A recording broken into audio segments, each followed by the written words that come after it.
Okay, so we have the Hatch and Redpath concordance to the Septuagint here. We're going to open to the back where it's going to show us some Greek synonyms of the Hebrew. Now, the Septuagint is the Greek version of the Old Testament and the Apocrypha, the Hebrew Bible. So this is the word nakash, which has been translated ophis in the Greek, but nakash is the Hebrew word for serpent.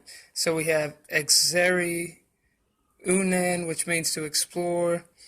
We have this oines zestai, which means, actually I haven't looked that one up, but pharmakium, and that's where we get our word pharmacy. You can see it pharma, and so spell giving, potion, a poisoner, a druggist, a magician. So we know that people use their words to try to spellbind us, or they'll use like flashing lights or a big screen to try to get our attention.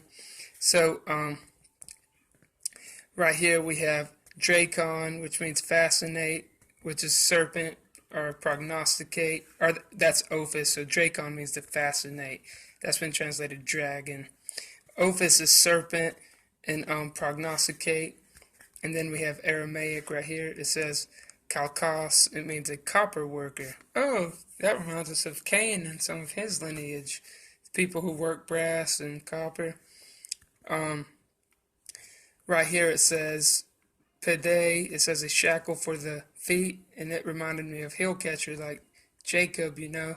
It holds your feet. So just kind of like a synonymous idea. And then we have,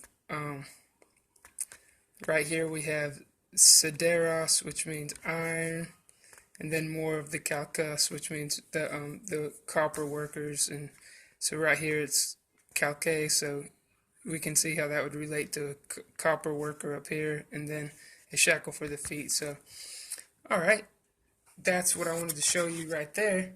And just like it's giving you synonyms for the serpent, and we know that ophis is the serpent, and how that is going to relate to how they translated the Hebrew to these words, or how the New Testament writers translated it according to the Old Testament, because they studied the Old Testament and knew the Old Testament very well. So ophis right here.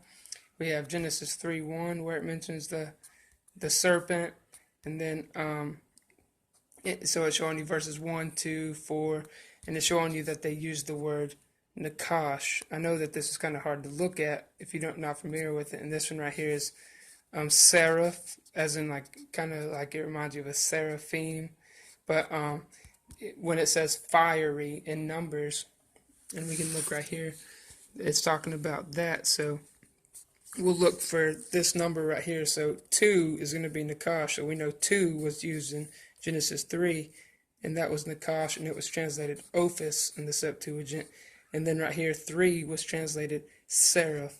So we'll look for that 3, and we're going to find it in Numbers, because that's where God says, make a fiery. He doesn't actually say make a fiery serpent. He says make a fiery. Serpent isn't actually in the original. And then 1 right here.